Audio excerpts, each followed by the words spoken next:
मनिका को नाराज होकर जाते देख चिराग सोच में पड़ गया।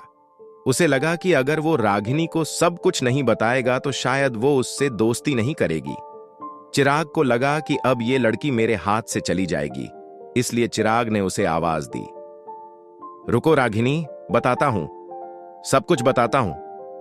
नमस्कार दोस्तों, कैसे हैं आप सब। मुझे उम्मीद है कि आपको ये कहानी पसंद आ रही होगी, और अगर कहानी पसंद आ रही है तो वीडियो को लाइक और चैनल को सब्सक्राइब करना ना भूलें। बढ़ते हैं कहानी में आगे। मनिका जैसे उसी पल का इंतजार कर रही थी, वो तुरंत रुक गई। मनिका की धड़कनें तेज हो चुकी थीं, मगर उसने खुद पर संयम रखा था, क्योंकि वो नहीं चाहती थी कि चिराग और किसी को भी उसके बारे कुछ भी पता चले। पिछले 6 सालों से मनिका को बस इसी पल का इंतजार था कि कहीं से उसके बेटे की कोई खबर मिले। तुरंत मनिका ने अपने पर्स से सनग्लासेस निकाले और तुरंत पहन लिए। वो नहीं चाहती थी उसकी आंखों की नमी चिराग देखे, लेकिन चिराग ये देखकर और टेंशन में आ गया। उसे लगा कि रागिनी वहां से निकलने की तैयारी में सनग्लासेस पहन रही है, इसलिए वो टेबल से उठकर मनिका के पास आया और आसपास देखने लगा, मानो चेक कर रहा हो कि कोई उनकी बातें सुन तो नहीं रहा। फिर उसने धीरे से मनिका को कहा, देखो रागिनी, मैं सचमुच नहीं जानता कि उस बच्चे का क्या हुआ। दरअसल वो मनिका के पापा महेश ने ही उसे किडनैप किया था। बस वही जानते हैं कि वो बच्चा इस वक्त कहां है। ये सुनकर मनिका पूरी तरह से टूट चुकी थी। उसे शक तो था कि उसके पापा उसके बेटे की किडनैपिंग के पीछे थे, मगर आज चिराग के मुंह से ये सुनकर उसे यकीन भी हो गया। वो समझ नहीं पा रही थी कि उसके पापा ने आखिर ऐसा क्यों किया।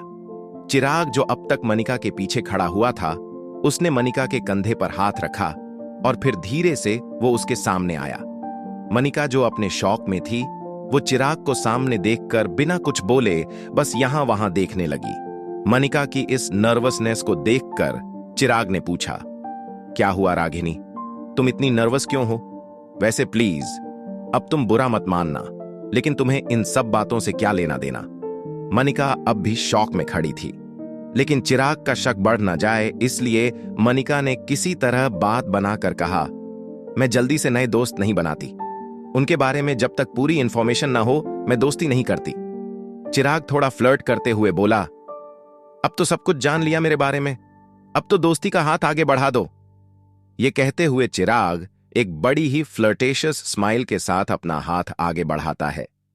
लेकिन मनिका के लिए अब चिराग किसी काम का नहीं था, क्योंकि वो जानती थी कि चिराग उसे उसके बेटे तक नहीं पहुंचा सकता। मनिका बिना हाथ मिलाए चिराग से सिर्फ इतना कहती है, इतनी आसानी से नहीं, तुम्हें इंतजार करना होगा। इतना कहकर मनिका वहां से चली जाती है।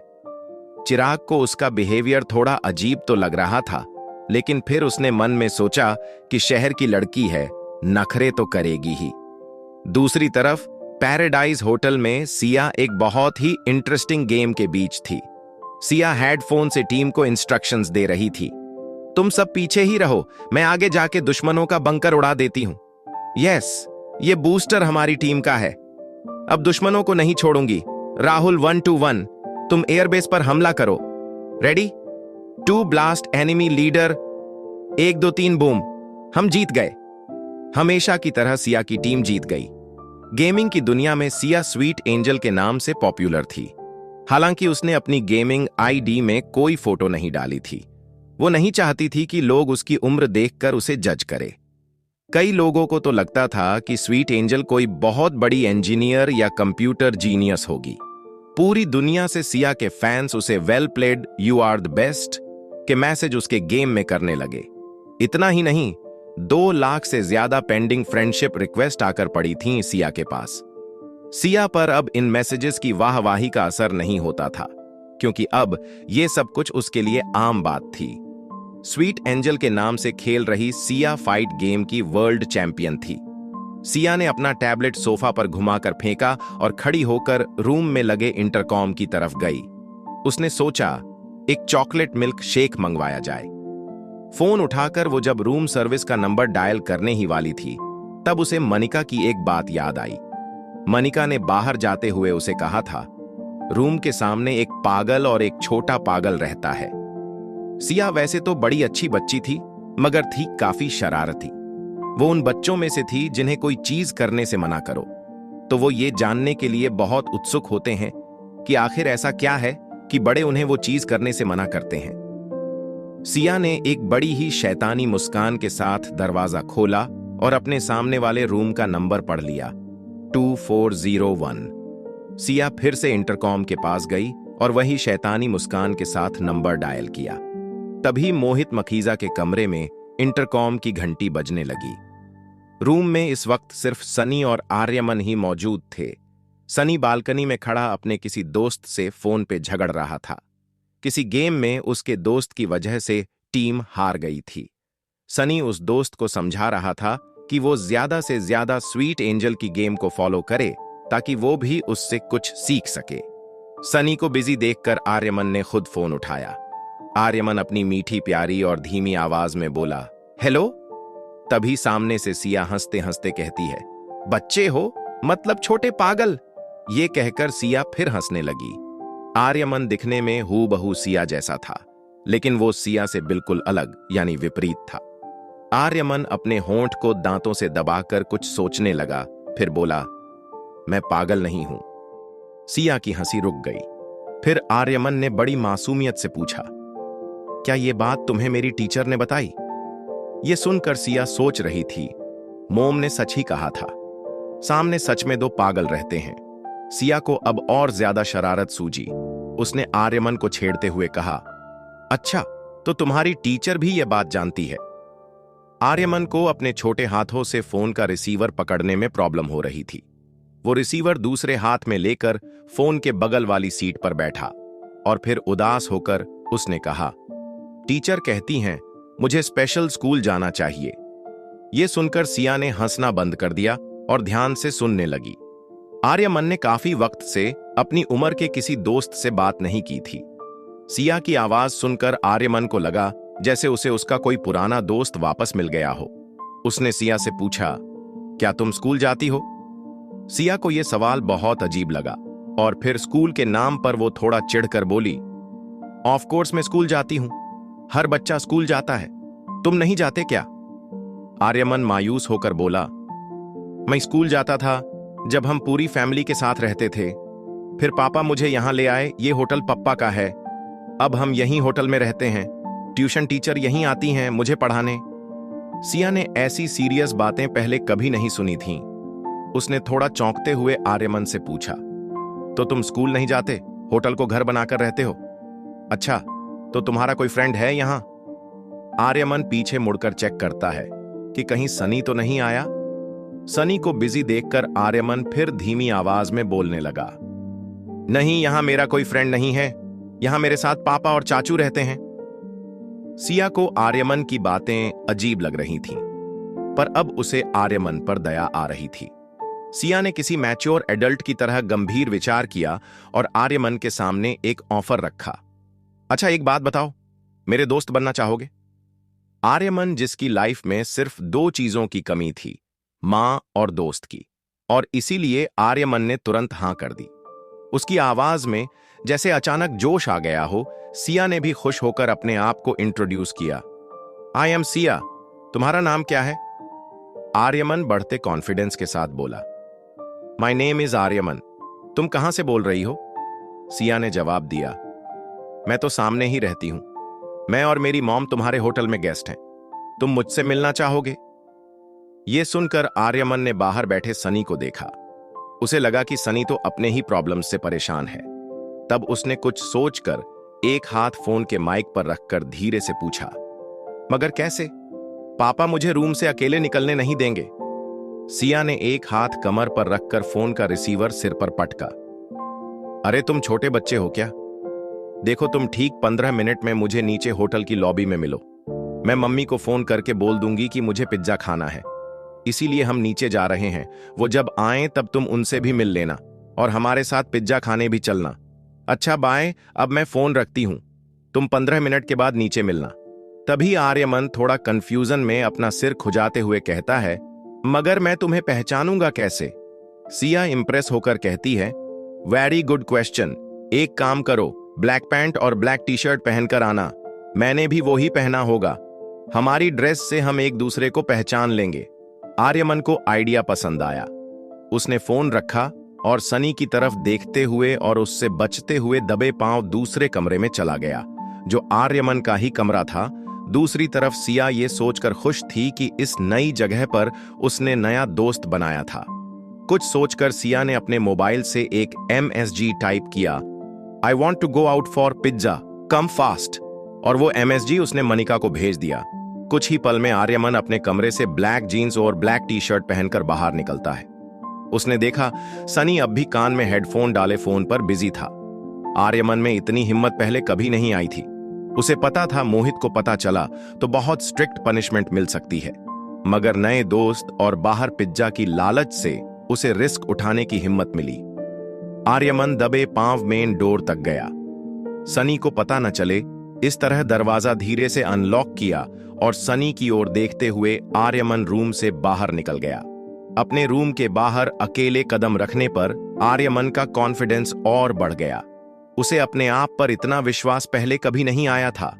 आर्यमन की नजर सामने वाले स्वीट 2402 पर पड़ी। उसे लगा प्लान में थोड़ा चेंज होना चाहिए, क्यों ना वो और उसकी नई दोस्त यहीं से साथ चलें। आर्यमन कॉरिडोर में आगे बढ़ा। वो सिया के रूम के दरवाजे तक पहुंचा। उसने हाथ ऊपर करके डोरबेल बजानी चाहिए, लेकिन वहां तक उसका हाथ नहीं पहुंचा, इसलिए उसने दरवाजा नोक करने का सोचा। वो नोक करने ही वाला था कि तभी लिफ्ट खुलने की आवाज आई। आर्यमन का दिल डर के मारे जोर जोर से धड़कने लगा।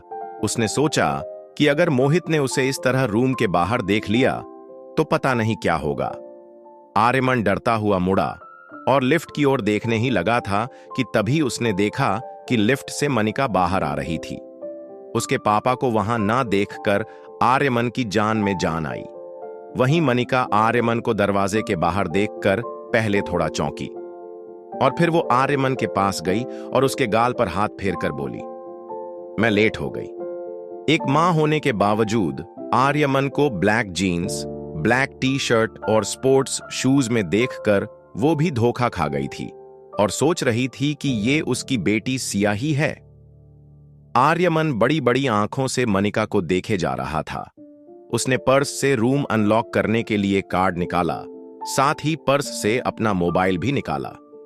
कार्ड को लॉक सेंसर पर लगाया और एक हाथ से मोबाइल चेक करने लगी, और इसके साथ ही वो आर्यमन को सिया समझकर प्यार से डांट भी रही थी। इस तरह अकेले रूम से बाहर आने का क्या मतलब है? बहुत शैतानियां बढ़ गई हैं तुम्हारी। तभी रूम अनलॉक होने की आवाज आई और इसी के साथ मनिका की नजर सिया के MSG पर पड़ी। मैसेज पढ़ते ही मनिका का गुस्सा शांत हो गया और फिर थोड़ा गिल्टी फील करते हुए उसने झुककर आर्यमन के गालों पर किस किया और बोली, आई एम सो सॉरी, तुम्हें बहुत भूख लगी होगी ना, चलो किसी अच्छे से रेस्टोरेंट में जाके पिज्जा खाते हैं। ये कहते ही मनिका ने फिर से रूम के दरवाजे को बाहर से बंद किया और वो आर्यमन का हाथ पकड़कर सीधा उसे लिफ्ट में ले गई। ये सब के दौरान आर्यमन बस मनिका को देखे जा रहा था। मनिका का स्पर्श, उसका प्यार देखकर आर्यमन को ऐसा लगा जैसे कि अगर उसकी मां होती तो उसे ऐसे ही प्यार करती। आर्यमन ये तक भूल चुका था कि उसे उसकी नई दोस्त को मिलना था। इस वक्त आर्यमन को मनिका की ममता के आगे और कुछ नहीं दिख रहा था। लिफ्ट में मनिका की बगल में खड़ा आर्यमन धीरे से अचानक मनिका की उंगली पकड़ लेता है। ये देखकर मनिका को थोड़ा अजीब लगा और उसने आर्यमन की तरफ देखा। आर्यमन की आंखें जैसे मनिका की आंखों से पूछ रही हों कि मां, तुम कहां थीं अब तक? मनिका, जो आर्यमन को सिया समझ रही थी, उसने एक पल के लिए सोचा कि सिया ऐसे इमोशनली क्यों देखे जा रही है उसको। इसलिए उसने आर्यमन को पकड़कर अपनी तरफ किया और नीचे झुककर आर्यमन को सीने से लगाकर अपनी गोद में उठा लिया। आर्यमन ने आंखें बंद कर लीं और मनिका को जोर से पकड़कर हग कर लिया, मानो जैसे आर्यमन को हमेशा से इसी पल का इंतजार था। उसने मनिका को पहले कभी देखा तक नहीं था, मगर आज उसे ऐसा लग रहा था जैसे वो मनिका की गोद में पहले भी खेला है। मनिका धीरे धीरे आर्यमन की पीठ को अपने हाथ से थपथपाने लगी, जिसके चलते कुछ ही सेकंड्स में आर्यमन मनिका के कंधों पर सर रखकर सो गया। तभी लिफ्ट ग्राउंड फ्लोर पहुंची और जैसे ही लिफ्ट का दरवाजा खुला तो सामने मोहित मखीजा खड़ा था। मोहित और मनिका की नजरें एक दूसरे से मिली। लेकिन दोनों में से किसी ने कुछ नहीं कहा।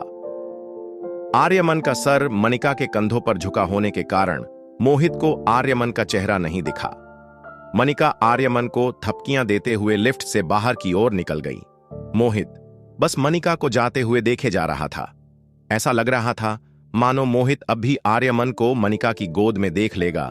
आगे चली जा रही मनिका को कुछ एहसास हुआ तो वो चलते हुए रुकी और फिर टर्न होकर मोहित की ओर मुड़ी।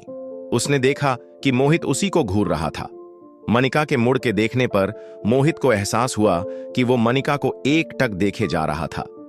इसलिए वो थोड़ा एम्बैरेस होकर यहां वहां देखकर खांसने लगा और हड़बड़ी में लिफ्ट के अंदर चला गया। मोहित को अपने आप पर गुस्सा आ रहा था। उसे लगा कहीं मनिका को गलत सिग्नल न मिले। तभी लिफ्ट के बाहर से कोई हलचल न होने के कारण मोहित को लगा कि मनिका अब चली गई होगी। कंफर्म करने के लिए उसने लिफ्ट के बाहर सर निकालकर चेक किया तो देखा कि मनिका अब भी वहीं खड़ी थी। मोहित ने झटके से अपना सर वापस लिफ्ट के अंदर ले लिया और फटाफट सीधे टॉप फ्लोर का बटन दबा दिया। अब तो उसे अपने किए पर और भी पछतावा हो रहा था। उसने अपना हाथ जोर से लिफ्ट की दीवार पर दे मारा। स्टील के दरवाजे होने की वजह से मोहित के मुक्के की गूंज पूरी होटल में सुनाई दी। टॉप फ्लोर आने पर लिफ्ट का दरवाजा खुला तो मोहित ने सामने देखा कि black jeans, black T-shirt पहने सिया लिफ्ट का इंतजार करते हुए खड़ी थी। मोहित जो पहले से थोड़ा डिस्टर्ब था, उसने सिया को आर्यमन समझकर कड़क आवाज में डांट दिया, तुम फिर यहां खड़े हो? रूम से अकेले बाहर नहीं निकलने को कितनी बार बोला है मैंने? Why don't you listen to your dad? यह शब्द सुनते ही सिया की आंखें चमक उठीं। उसका पूरा चेहरा उसकी स्माइल से भर गया था। अपने अंदर की सारी ताकत जुटाकर वो खुशी के मारे जोर से चीखी और बोली, डैड, आखिर मैंने आपको ढूंढ ही लिया। दोस्तों, आगे कहानी में क्या होगा? क्या लगता है आपको? कहानी में आगे क्या होगा ये जानने के लिए बने रहें हमारे चैनल मिस्टिकल स्टोरी ज्ञान में। और अगर अभी तक आपने चैनल को सब्सक्राइब नहीं किया है तो जल्दी सब्सक्राइब कर दें। मिलते हैं कहानी के अगले एपिसोड में। तब तक के लिए नमस्कार, धन्यवाद।